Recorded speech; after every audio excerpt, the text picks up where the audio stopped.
Okay, I don't know how well this is going to work. I have you guys on a tripod and I'm trying out one of my ring lights that's actually I use for my mobile phone, but I wanted to try it on the big camera, but it's blocking like the viewfinder, so I can't see if it's like looking okay or not. I'm like hidden behind the light based off of where the camera is, so I'm just hoping that I stay in focus for the entirety of this video, but if not, I'll just have to refilm it. You're probably also gonna hear the kids in the background of this video quite a bit because they're playing in the living room with Justin, and the noise control in this house is not great, so you're probably gonna hear them in the background, just FYI. Anyways, today I'm doing a different kind of video. I don't think I've ever done a video like this before, but it's a new year, so I'm trying it out. Sometimes I hate having my birthday in January, but I also love having my birthday in January because when I start a new year, I feel like I'm not just starting like a new calendar year, but like a new year for me. So I turned 28 in just a couple of days, and my goals and everything for this year align with not just the calendar year, but my 28th year. So I love that part about having my birthday in January. On that note, someone also told me this video was very Capricorn sounding, so there's that. Anyways, I'm jumping in right now. This video is a 2023 vision, goals, what I hope to accomplish, everything this year. So the way that I focused on my vision and my goals for 2023 was I made a vision board. I made mine in Canva. You can do it in PicMonkey. I think there's a lot of different apps you can do it in, but basically I made my goals and everything for 2020, and then I scoured Pinterest and I found photos that I felt like applied to what my goals for the year were, and then I threw them all into a giant collage.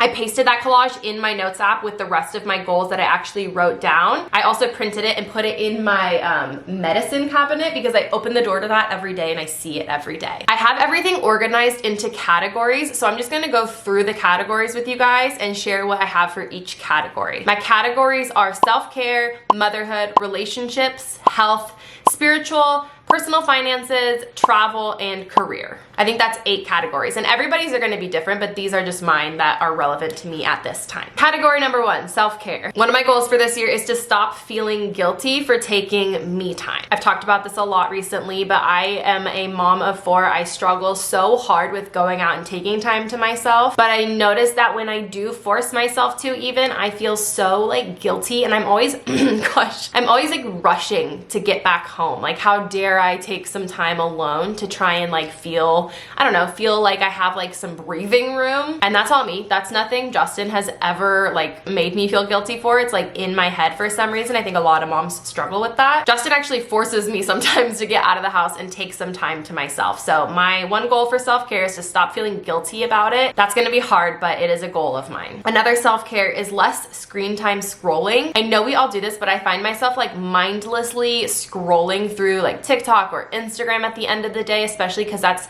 how I feel like I need to decompress. But when I take my time to do other things to decompress that are not scrolling, I feel so much better. Reading a book or taking a really long shower and focusing on my skincare, those types of things, I feel like I decompress so much better. So less screen time, just scrolling mindlessly. And third for self-care is to read a new book once a month. I specifically want to do a nonfiction book once a month because I feel like it helps, I don't know, it just helps me feel like I'm learning more and like actively working on trying to become a better person, become a better parent. So one of my goals this year is to read one new nonfiction book a month. I already got mine for this month. Next, motherhood. First goal is to listen to and or read a handful of parenting books that will help me become a better mother. This kind of goes hand in hand with the self-care of a new book once a month. Those can be together. I want to grow more as a parent, especially as my kids are getting older. I started listening to a podcast called Simplicity Parenting, and I really have been loving it so far, and there is a book. So I think after I finish this book, I'm going to read that book, and that can go hand in hand like I said. And then another one for motherhood, I want to spend more one-on-one time with each child. I don't know exactly what that schedule is going to be, and it's for Justin and I, not just for myself, but for both of us. We both want to spend more one-on-one time with each child. So we need to sit down and really look at what that's going to look like, but that is one of my goals for this year as well as a mom. Relationships. I could add more to here, but I also didn't want to overwhelm myself with goals for this year, so we're taking it 2 at a time. One is to get more one-on-one time with our godchildren as well. Annabelle and Joshua, who are our best friends' children, we are their godparents, and we do get a lot of time with them like together. Like, we're basically like a giant family is what we say. I want more one-on-one time with Annabelle. Justin wants more one-on-one time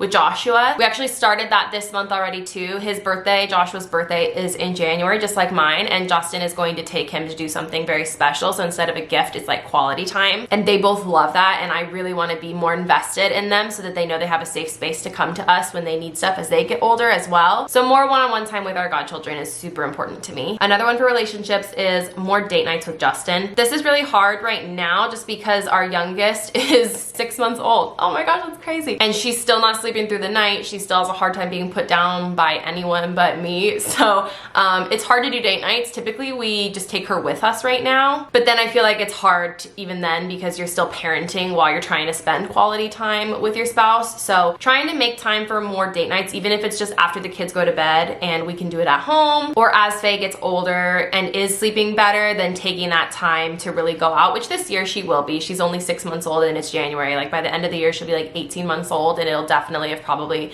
improved as far as sleep goes. But more quality time with Justin on date nights, I feel like that's really important. Next section is health. I want to be more consistent with my skincare routine. I've never really been good at this, but again, I am almost 30 years old and I know that it's so important to take care of my skin with like sunscreen and moisturizer. I don't wear a lot of makeup. Like I don't wear foundation or anything like that. So I feel like I've kind of gotten away with it for a little bit. Like I haven't needed to wash my face at the end of the night every time if I'm using like a makeup remover wipe to take off my mascara. But I do want to be better, especially about like sunscreen and stuff like that, vitamin C, all of the good things that as I'm getting a little bit older, I should be paying more attention to. That is important to me this year. Another thing is going to the dentist. I hate the dentist. I have hated the dentist since I was a little girl. We take the kids every 6 months because I prioritize their health needs over our own. And we don't have dental insurance. It's not a part of our health insurance. And so it's really expensive as well. It's just something that is so easy to put on the back burner and prioritize the kids. And it's something that Justin and I both need to be really better about, is prioritizing our health as well. So for me, it's the dentist, and Justin needs to go to the dentist too. I also think we want to do the dermatologist this year because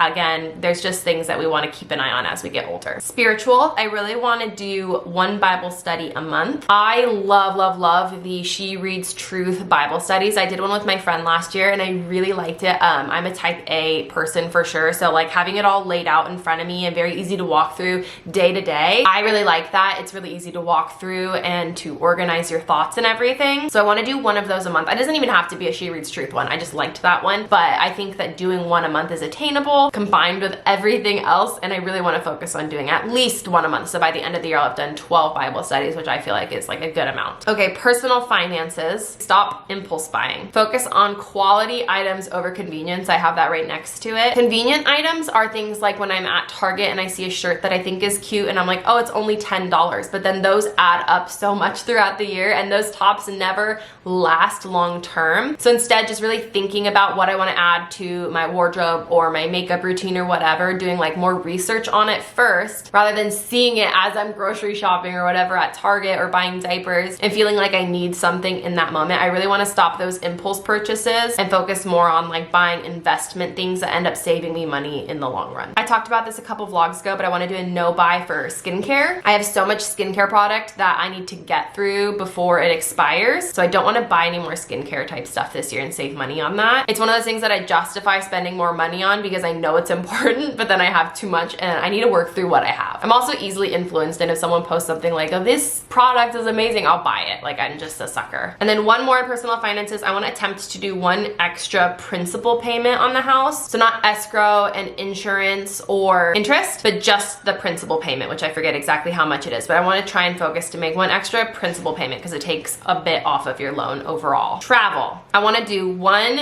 big family trip and one small family trip. So one big family trip, like something that we've been thinking about, is going to visit my sister. She lives in Oregon, and it's not that big of a trip. Like it's not an international trip or like a Hawaii trip like we did last year, but it's a big enough trip where we have to get on an airplane. I mean, we could drive, but that would probably be miserable. A trip where you have to get on an airplane with the kids, which is definitely not going to be easy, but I think it's important for us to spend time and get out with the kids. My sister doesn't live here anymore and I miss her so much, and the kids miss her, so I think that might be a good idea for like a big trip. And then like a small family trip would be like a camping trip or going to the beach for like a couple of days, something like that, just to get that quality time with the family. Also during those trips, to not pick up the camera at all and to just focus on the trip itself. And last section is career goals. I want to develop a consistent or like a scheduled uploading schedule for YouTube, because as Justin is working more, it's definitely not as easy as it used to be to film and upload. The vlogs are more spread apart, so I want to come up with a new like type of consistent schedule, whether that be 2 or 3 times times a week, whatever it may be, instead of going like 10 days without uploading like we did a couple times the last couple of months. And then this kind of goes in there, but like focusing more on motherhood. It looks like it's going to rain. That's not fun about being a January birthday, is I love the sun and I hate the rain, and every year it's like this. But those are my goals for 2023. I'll put a picture of like my vision board for you guys to check it out if you want to make one in PicMonkey or Canva. I would love to know what your goals and aspirations are for this year as well. It just motivates me to hear other people's perspectives. I don't like to use the word resolution because I feel like a resolution is something that you have to like change, and if you don't, you fail. Whereas goals, it's like something I'm working toward instead, rather than overnight change. This is a different kind of video, like I said, but I really enjoy this type of content and I really love relating with you guys on a different level. Thank you guys so much for watching. Let me know, like I said, in the comments down below what your goals and resolutions are for this year, and I'll talk to you again soon.